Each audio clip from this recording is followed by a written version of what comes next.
Well, I was lucky enough to grow up spending a lot of time out in nature, whether I was hiking or skiing or just exploring the mountains behind my parents' home. My connection with and appreciation for the planet was always an integral part of my identity.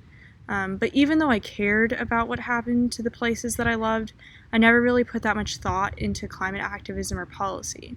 But last year, my understanding of climate change really changed dramatically. When I was hiking through southern Iceland, it was about the third day that I was out there. I happened across a relatively unknown glacier and impulsively decided to stop and see it. I'd never seen a glacier before, and from what I'd heard, they were really, truly incredible.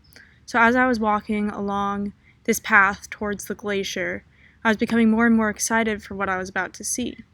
Unfortunately, when I turned the final corner, so I was expecting to see this enormous white wall, but instead I was met with this small, hand-painted white sign that marked where the glacier stood in 2010.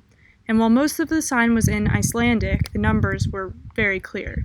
In 2018, when the sign was last updated, the glacier had receded over 314 meters.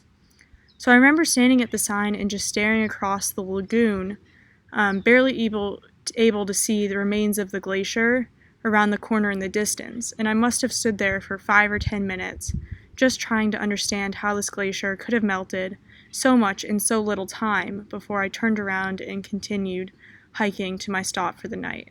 So for hours after I encountered that sign and that glacier, I felt an overwhelming mixture of disbelief and anger and sadness.